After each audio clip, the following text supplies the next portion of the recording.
Hello, my name is Guy Hurst, DMU P number P09282335, and I am here to talk about web participation and how, if it is or not, harmful to society.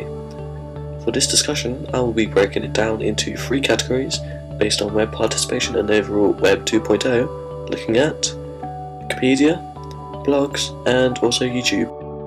I will also briefly explain what I mean by the word harmful.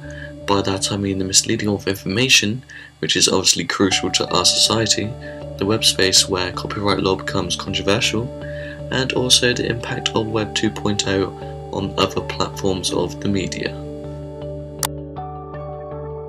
I will also be looking at key academics while discussing a few ideas of my own, with a close look at Andrew Keane, but also looking at Jean Burgess, Joshua Green, David Gauntlett, and finally Henry Jenkins.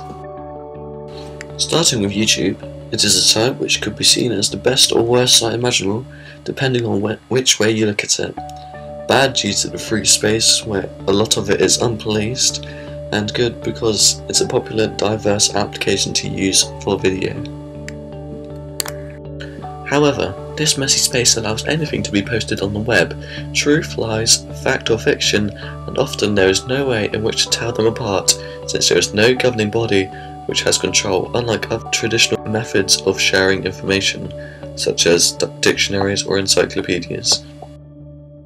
The term sock puppetry, coined by Keane, meaning the alter ego through which one speaks on an online community or posts on a blog. This anonymous system could potentially be hazardous to what could be said on the web, but this does not mean everyone has the intention to be provocative.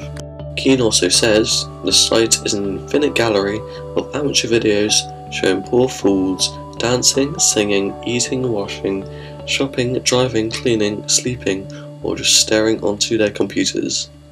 Keane makes a valid point that all this attention and popularity has come about from watching what is nothing more than what started out as home movies, but the interest of corporate companies uploading content have made it so much more. This in favour could be harmful to traditional sources of entertainment, as often the most popular videos on YouTube, often video blogs, often have no budget, no professional attributes, which could in time affect traditional television services in terms of revenue.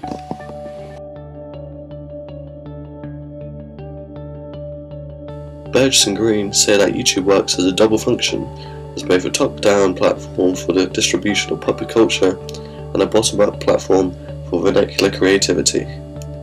This, like the characteristics of blogs, is a prime source of expression of creative talent, where this creates participation upon commenting and rating to encourage and further each other's work or talents.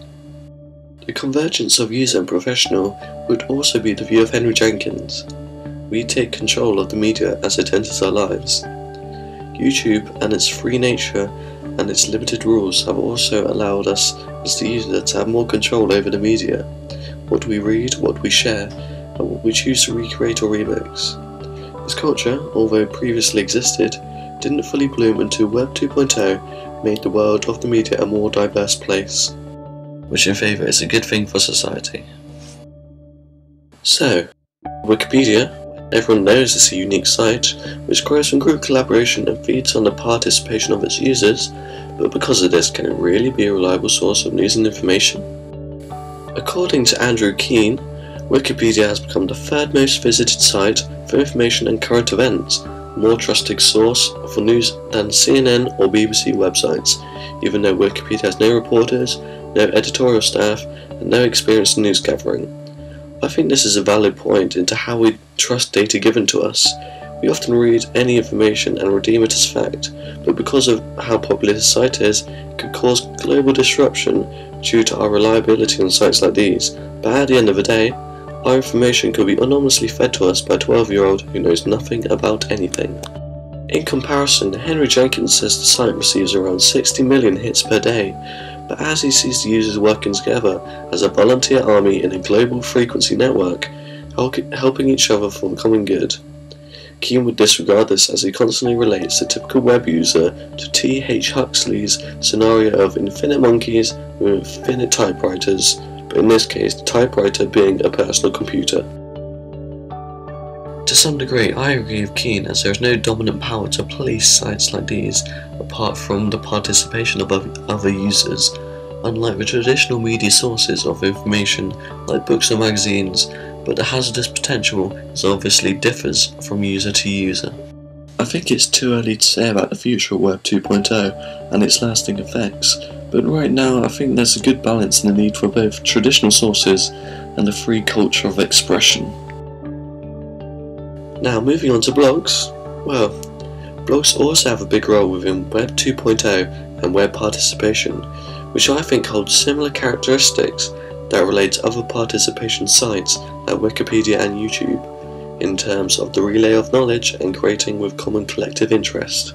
Keane believes the rise of blogs are one of the main sources which mould individuals' perspectives to break free from the restrictions of the real world. The pasting, remixing, mashing, borrowing, copying and stealing of intellectual property has become the single most pervasive activity on the internet. He believes this is slowly creating a youth culture which thinks stealing content is justified. A June 2000 study by the Center of Academic Integrity of 50,000 undergraduates revealed that 70% of college students admitted to engaging in some form of cheating. Worse still, 77% of these college students didn't think that internet plagiarism was a serious issue. David Gauntlett paints a different picture, writing blogs as part of his making and doing culture, which evidently is a more productive method of learning, blogs being a method of expression, exhibitionism, and a home of the common advancement of culture.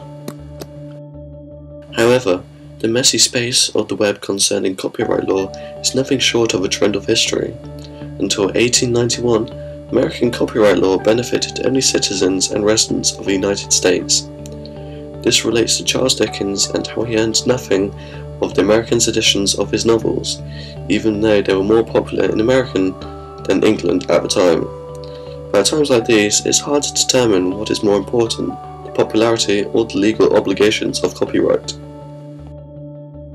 Overall, looking at this topic, many moral panics over types of media are usually the typical course of history, but is Web 2.0 something which could bring about more devastation?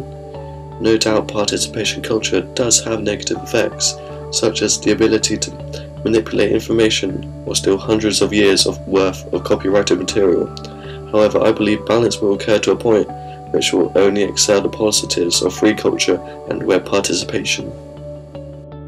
The only problem is, you can never change one's attitude if digital stealing is the norm, or not to be vulgar if one feels like it. We are only human, and at the end of the day, we need rules to follow, otherwise there would not be a society in the first place.